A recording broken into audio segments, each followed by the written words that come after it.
Welcome to the project unit. We're now going to have a look at how your project will work, what you'll need to produce, the structure of the project, and what deliverables and evidence are required during the different phases. The unit itself falls quite naturally into 5 phases. The first of those is around selecting your project. You then actually create your project, work on it, evaluate how it's gone, and ultimately you'll then deliver a presentation. We'll look at each of these 5 phases in a little more detail. First, at a high level, the project selection phase is around generating ideas, pulling together concepts, understanding the feasibility of a variety of ideas, and documenting those. You'll then identify some selection factors, so what criteria will you use to select the best project? That will then ultimately result in the project selection. You'll document that and submit that as your first assignment. For the next 4 phases, there's an ongoing activity throughout, and that is project records. This is where you'll maintain detailed records of how your project has progressed, everything from initial ideas right through to the final delivered results. You'll maintain a logbook in which you'll record a variety of information, and alongside that you'll also have some project plans that you'll use to track progress and handle change. The first of the 4 project phases is project formulation. So this is where you will actually define what your project is and you'll create a formal project specification. Once you have that project defined, including processes and procedures, you'll then create what's called a work breakdown structure, where you define all of the parts of your solution that need to be built as a part of your project, and then you'll define a project plan in the form of a Gantt chart, which will outline all the tasks that are needed in order to deliver the various components that will build up your final solution. That project specification, along with the work breakdown structure and Gantt chart, will be a major part of assignment 2. The second phase of your project is often the largest. This is implementation. This is where you will actually enact the project. You'll need to allocate resources, track progress, handle issues and changes, and ultimately manage the outcomes as component parts of your solution are produced. All of this will be gathered together in the form of an implementation report, and that will be the main part of assignment 3. The evaluation phase is where you're going to critically reflect on how your project has run. You'll pull together a variety of evaluation techniques. You'll then use those to interpret the results and analyze the results of your project. On top of that, you'll then be expected to identify some recommendations for further consideration. This may be where you could go next, what could follow on from the project, or how to make best use of the results of the project. This project evaluation will form the main part of assignment 4. The final phase is to present the results. This is ultimately where you'll submit all of your project documentation and also perform a business presentation looking at the outcomes of your project and the value it's delivered. That will form the main part of assignment 5. Looking at these in a little more detail, the project selection phase, as the name suggests, is where you will identify what your project will be. Initially, you should generate as many ideas and concepts for possible projects as you can. If you have the opportunity to conduct your project in a work environment, then that's fantastic. In which case, speak to your manager, speak to your team, look at any potential ongoing roadmaps or plans within the business. Perhaps your project can fit into the bigger picture of where your company or organization is going. If you don't have the ability to conduct a project within a work environment, that's not a problem either. You can easily identify a variety of options for projects that you can run for yourself.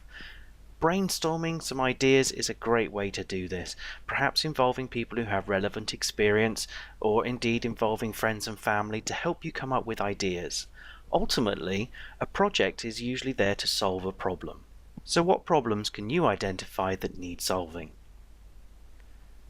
As you generate your ideas, you should look to create an outline for each one. Keep notes as you go through and document the ideas.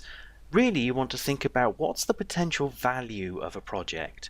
What would be its impact? What would be the result? How would it make a difference? You really want to be able to identify a project that is going to add some value or do some good, as well as something that will actually be of interest to you. Once you've generated a good range of ideas, you should then start to think about how you're going to select the best project. You should identify a number of factors that will help you to narrow down your choice. When thinking about those factors, you should really look at it from multiple perspectives. If, for example, you are doing a project in a work environment, what are the implications for the business? Maybe what are the implications for customers? Who else will it affect within the organization? Maybe your team need to be involved. If you're doing a project for yourself, what's the ultimate aim? Is it something that's just going to benefit you, or is it going to benefit others? Wherever possible, you want some measurable or quantifiable factors. Something that you can put a numeric value to will make it much easier for you to help balance out and assess each possible option to identify the strongest candidate for your project. What you'll then do is document all of that, and that project selection will form your submission for assignment 1. So you'll need to document all the potential project ideas. You should be able to clearly document what selection factors you've used. You then need to perform the evaluation and analysis and document that so that you can present your findings and ultimately justify your selected project. Moving on from that first phase, you then start to actually deliver your project. So as well as the final 4 phases, alongside them, there'll be a number of project records that you should maintain. The first of these is a logbook, and a template for this is provided in the learning. The logbook is really a record of all the project activities, from the initial ideas and concepts through to the delivery of end results. You'll need to keep a note of what decisions you've made, and in particular what information sources you've used in your research. You should also make a note of any changes or issues that arise, as well as keeping a track of the results. We strongly recommend that you set yourself a regular review schedule. At least once per week, take the time to look at the project, look at the last week's activities, and check that everything is on track. If it isn't, then you should take some action to resolve that problem. The template that's provided in the learning contains a variety of suggestions of things that you should track each week. It's entirely up to you whether you want to use those, add to them, subtract from them, or indeed change them. Alongside the logbook, you'll also need to maintain some plans and track your progress. In the second phase of the unit, which is the first phase of your project delivery, you'll create a project plan and a work breakdown structure. You should keep that original baseline and then also update it over time to track progress and adapt your plan if needed as changes come along. You can use your plan as a part of your regular review to see how you're progressing and whether you're on track. As mentioned earlier, there's a link in the learning to some great free software to help you with the plans and the work breakdown structure. So the project formulation phase has 2 key parts to it. The first is the project specification. You'll need to think about what your project actually is. What's the purpose of it? How will you define its success? What are its goals? And what are the goals for quality? Especially if you're doing this in a work environment, does your organization have requirements over how the project is run? If the project is going to involve more people than just you, you need to identify who the stakeholders are. You need to think about the organization and the team structure. And if there are any immediate time constraints or indeed existing resources that will be consumed by your project. Alongside that, you'll also need to define the processes and procedures that you'll use throughout your project. How will your project actually work? There will probably be a procedure for your review. That may be something you do weekly or that you do every 3 or 4 days. How will you report on your progress? Again, especially if you have stakeholders, how do you keep them apprised of your progress? How are you going to approach implementation? Are there standards that you need to follow? And is there anything around compliance? Are you bound by industry standards? Do you need to take account of what those are? So this is really looking at what is your strategy and how are you going to conduct your project. All of that will then feed into your project specification, a formal document outlining your project. A template is provided as a part of the learning. You may not need every section that's in the template, but it's far more likely that you will add to it than take away from it. The second part of the project formulation is the work breakdown structure and the Gantt chart. Whereas the project specification identifies what your project is going to do, the work breakdown structure and Gantt chart identifies how you're going to do it. So this is looking at how to solve the problem. Again, you're going to do some creative brainstorming here. You're going to think about different ways that you could address your project's needs. You may need to do some research and you may need to build some skills in order to be able to do this. You'll need to identify some necessary resources and evaluate the different approaches to your project. When you've selected the best, you can then create a work breakdown structure. This is effectively taking your final output and breaking it down into the constituent parts that will need to be created along the way in order for your result to be delivered. Those parts that you produce will either be something that becomes a part of your final solution, or they may become an input to a later task that will then produce something else. The way you stitch these together is through the Gantt chart. This is the plan where you identify the various tasks and activities necessary to conduct the project. So these are the tasks that will produce all the necessary things to build your end solution. As mentioned earlier, there's some great software in the learning to help you with the project planning. The detailed project specification and the work breakdown structure and Gantt chart will form the main body of assignment 2. You'll also be asked to submit your logbook and any other plan and progress tracking that you have at this point. The logbook and plan and progress tracking will be informally reviewed by your tutor so they can offer you some additional input and guidance. The implementation phase, as the name implies, is where you actually conduct your project. So you'll do it, you'll do the project, you'll need to allocate the resources required for the tasks to be done in order to implement your plan. You'll perform those tasks and you'll create the necessary work output and items that are needed to build your final solution. You'll need to handle changes, you'll need to handle issues, and so you should track your progress all the way through the project. You can do that by recording it. Document your results.